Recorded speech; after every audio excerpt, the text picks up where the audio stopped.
Hello, everybody. David here. Welcome. Here we share true stories from real people. Today, starting out with the first story. My self-absorbed sister is kicking me out of our parents' house, where I pay rent, leaving my daughter alone outside. But now our parents need help with the mortgage.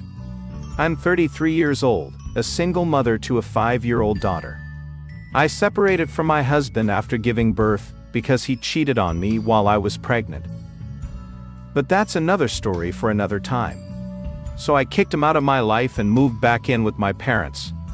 2 days ago, I came home from work to find my sister, Eva, 29 years old, sitting there with her pregnant belly. She had moved to Croatia with her husband after their wedding. I was happy because she was nothing but mean to me.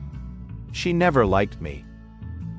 There wasn't any specific reason for her hatred, but she always thought she was better than me. She manipulated our parents against me. Being the youngest, she got away with everything. Even though she was younger, she was bigger and stronger, while I was small and frail. If she grabbed my wrist, there was no way I could escape. Anyone who saw us would know I could never fight her. Yet my parents never believed me when I complained about her hitting me. They'd say, "She's your little sister, how could she possibly hit you?" So I kept my distance from her. I even avoided talking to her unless absolutely necessary. Luckily, I had the chance to move away for high school, and that was a huge relief. Now that monster is back in my life. Seeing her pregnant, I assumed she was here for postpartum care. I asked my mom how long she'd be staying. Eva heard me and yelled from the living room, "I'm staying here, got a problem with that?" My God, she hadn't changed at all. She was still as self-centered as ever. Mom told me that Eva's husband had been transferred back to the US. The company provided housing for him, but because Eva was pregnant, they thought it best for her to stay with our parents. They could take care of her during the pregnancy and after the baby was born. I asked my mom if she'd have time to help with my daughter. She hesitantly replied, "Yes, but Eva is so young. How can she raise a child on her own? She needs help." I was speechless. Seriously, Eva was 29 years old and couldn't raise a child on her own. I was 27 when I had my daughter. I handled the postpartum period alone because my husband was busy and mom didn't come to help. She told me I should learn to raise my child. It's part of motherhood. But now, when her precious daughter is pregnant, she's ready to be her nanny. What a hypocrite. Her favoritism has always been obvious. That's why I've always kept my distance. When I separated from my husband, I rented a place and didn't move back in with my parents. But Dad insisted I live with them. He said their house was too big for just the two of them, and besides, they'd be there to take care of my daughter while I worked. Or so he said. Instead of paying rent on my own place, I could live with them and pay rent to them.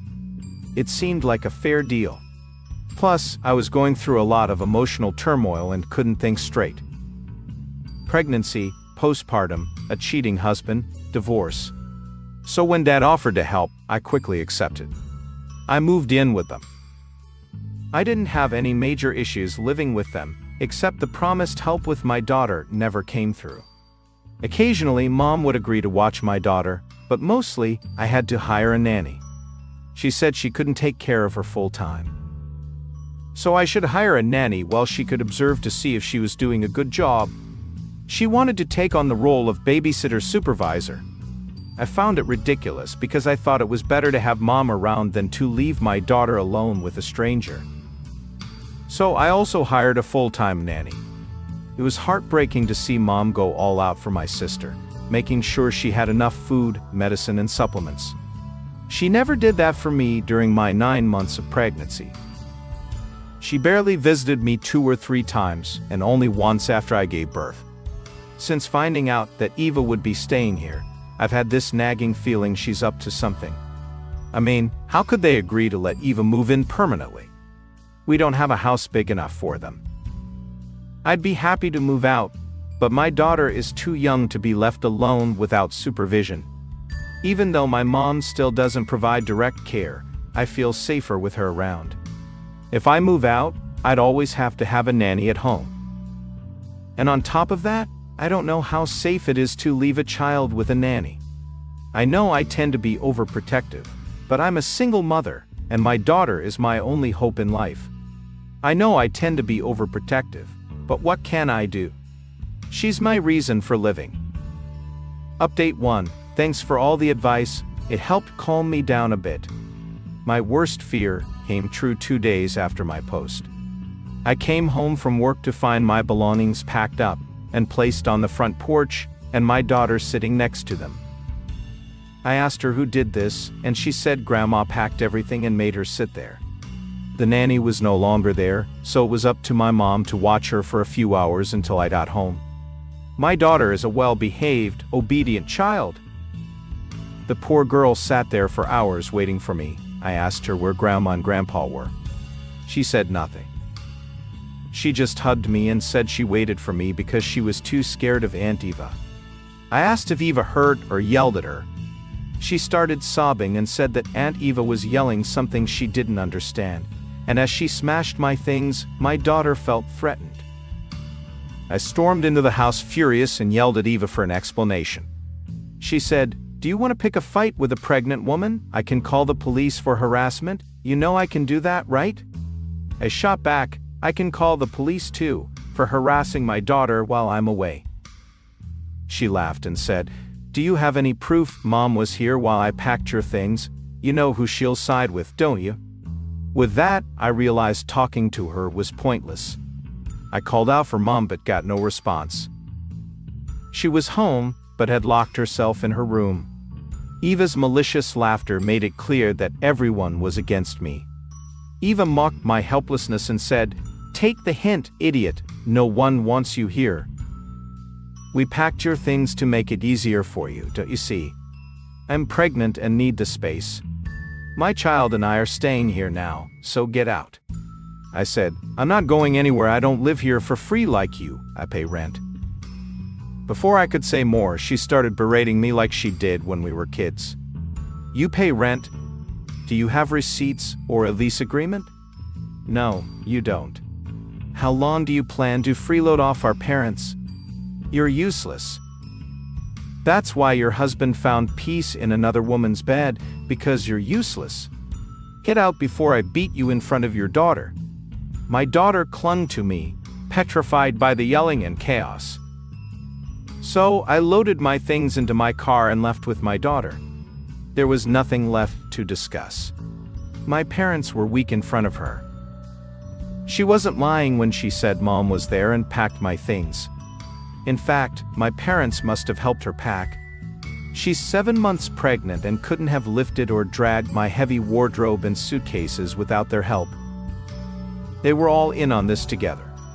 Her husband has a stable job, and they could easily buy their own home. Yet, she chased me out and threw me out. She's determined to make my life miserable.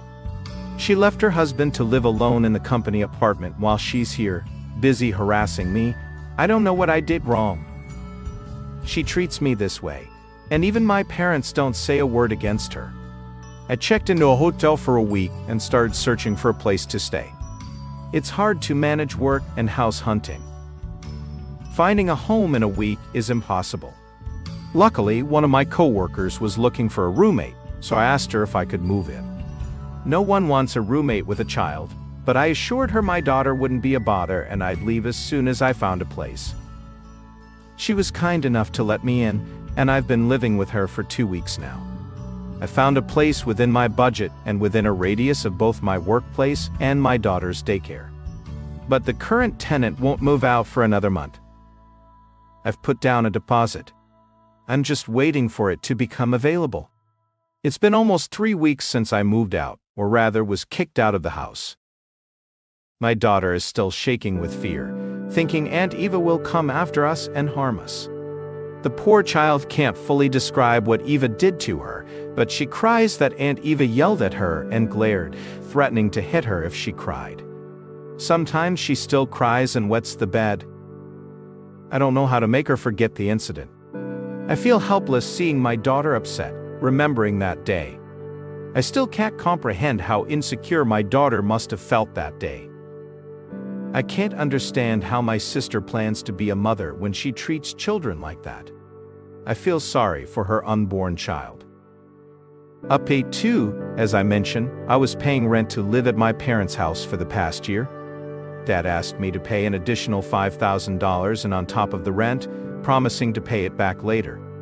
I agreed to help him. I didn't know he had used my rent and that additional $5,000 and to pay the mortgage. Now that I've moved out, I'm not paying rent anymore. Dad called me on the 10th of this month, panicked. Why didn't you transfer the money this month? I got a message from the bank that the auto debit failed due to insufficient funds. It made me laugh. He was so sure I'd pay rent even after moving out that he didn't even check his account balance or keep an emergency fund. I said, "Hello, I don't live in your house anymore, remember? Your golden daughter kicked me out, remember? So why should I pay rent?" He was silent for a moment, then said, "How am I supposed to pay the mortgage? I don't make enough money anymore. Sales at my store have dropped. The little money I make goes towards household expenses. I use the rent money and that extra $5,000 and to pay the mortgage." I said, "That's not my problem. I don't owe you anything. I paid my rent and bought my own food. Ask your self-absorbed daughter to help you out. I'm sure she will." And I hung up. Within an hour, I got a call from my mom. She said, "Your dad is struggling to pay the mortgage, and instead of helping him, you hung up. Have you forgotten how we supported you when your loser husband left you? Is this how you thank us? Swallow your shallow pride and transfer the money you've been sending each month." I replied, "Do you even hear yourself? You let me live in your house because I paid rent and you used it to pay the mortgage. I hired a nanny whenever I needed help. You didn't help. What support are you talking about?"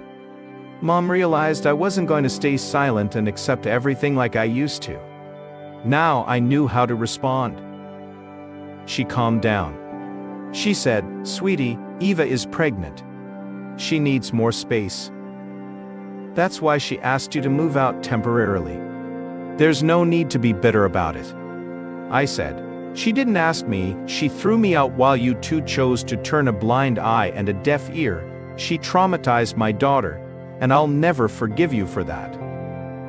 Then she tried to defend her spoiled daughter by saying she's a bit immature. "You shouldn't take her words to heart, you're older and wiser. Be the bigger person and forgive her and send us the money." I laughed and said, "I'm not the weak doormat you can push around anymore. You've always favored her over me. And by letting her terrorize my daughter, you crossed every line of sanity. I never wanted to stay with you, but I did because I was afraid to leave my daughter alone with the nanny. But now my daughter feels more threatened by you than a stranger." She started sobbing and apologizing. I interrupted and said, "I'm tired of being manipulated by crocodile tears. I won't send another penny, and don't bother me again." They sent a few more messages asking me to continue paying, but I didn't respond. They haven't called me since. It's been nearly a month now. I guess they're managing the mortgage on their own, or their golden daughter is helping them with that. I don't care what's going on in their lives. I'm happy in my cozy little home with my daughter. I hired a nanny to care for her after school. The nanny is a middle-aged woman with a son 5 years older than my daughter. She brings her son over to play with mine and they have fun together. It's wonderful to come home to a happy, loving daughter. Life is getting better. We just have to hang in there. Update 3, hello, everyone. First, thank you all for the love and support. It means so much to me. And second, I'm sorry for not updating this thread more often. There are 2 reasons for this. First, I didn't have any relevant updates to share since I cut off all contact with my parents and self-absorbed sister. Second, I've been too busy with life. Work has picked up because I got promoted, which is great, but of course it comes with additional responsibilities and a pay raise. So I've been busy with work and motherhood. But this time, I have an interesting update. Last week, my parents came to my workplace. They didn't know where I lived, so they came to my workplace.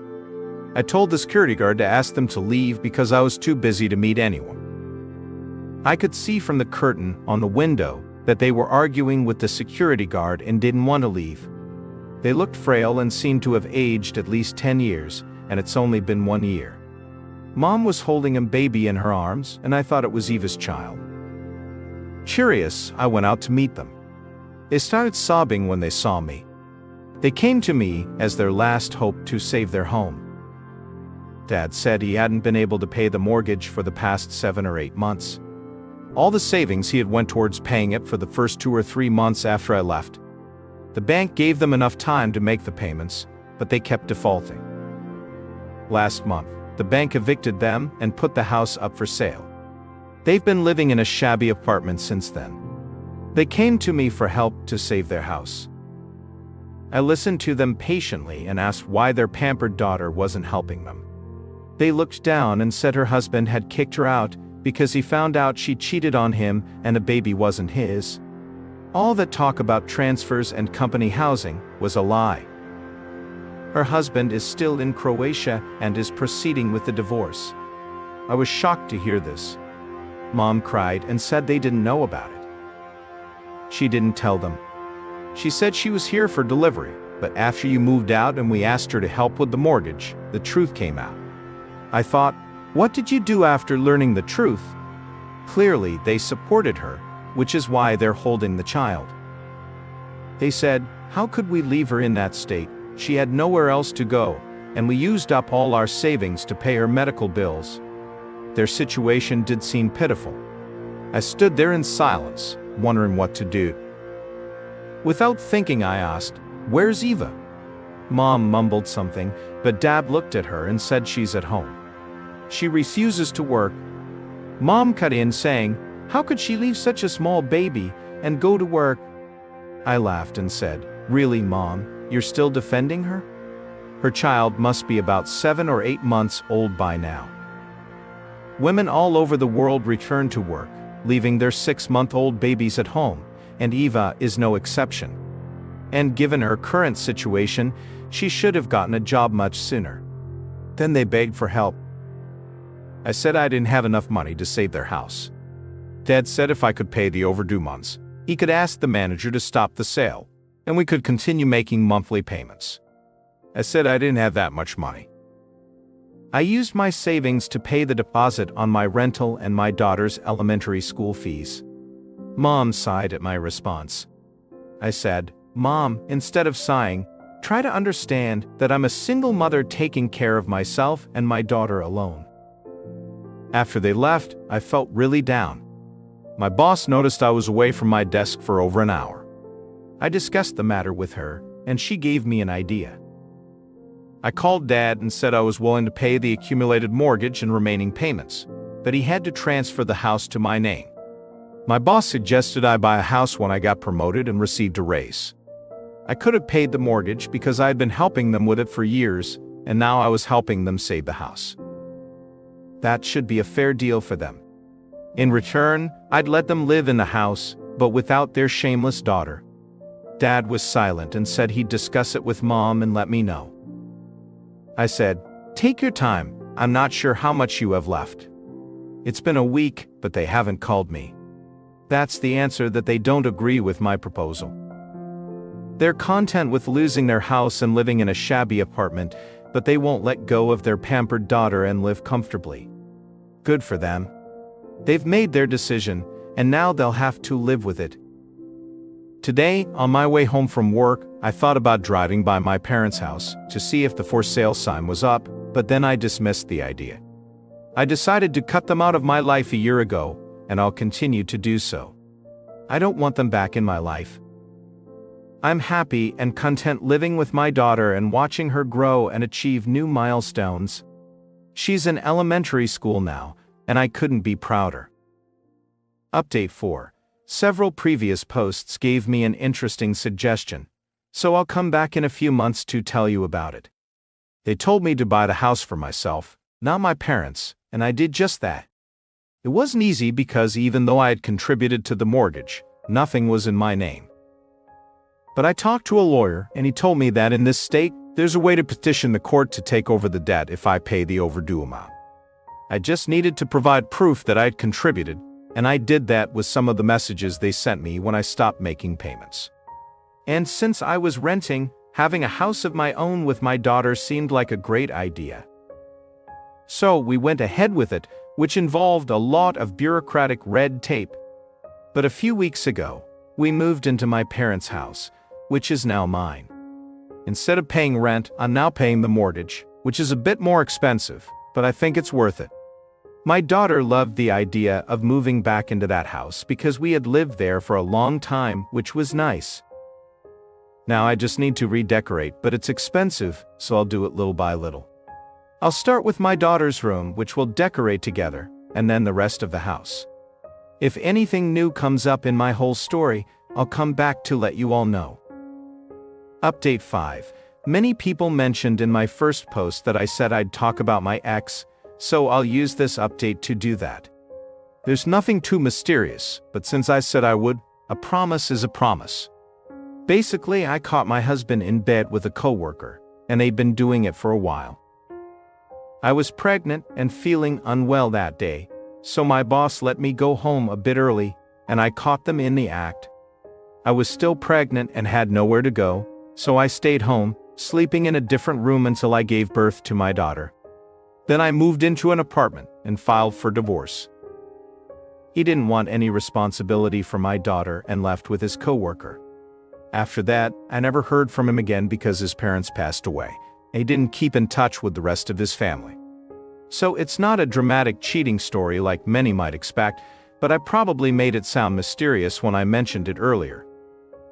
Although I only said it that way because I didn't want to shift the focus from the main issue.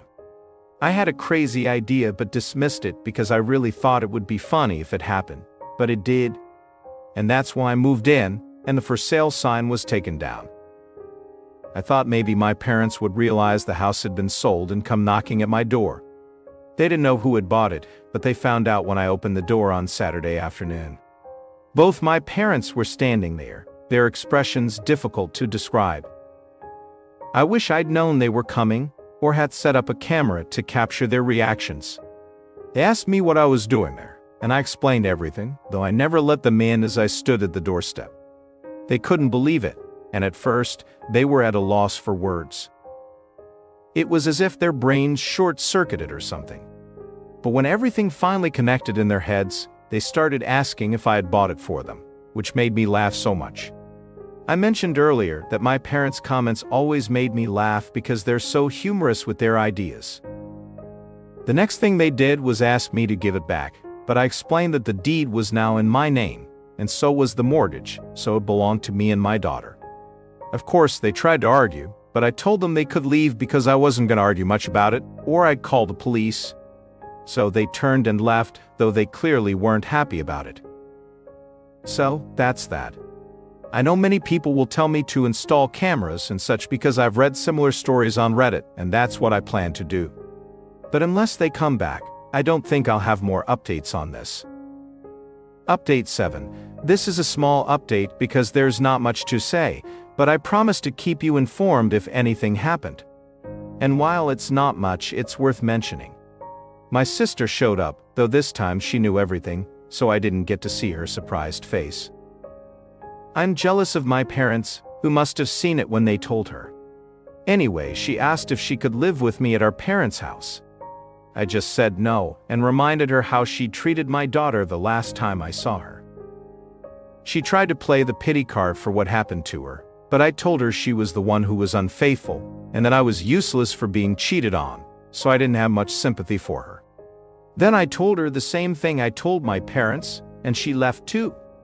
Honestly, I don't have the time or energy to deal with all their questions when they come knocking on my door. So if this continues, I might have to try getting a restraining order or something similar. Considering what my sister did to my daughter, I think it's the right thing to do. What do you all think?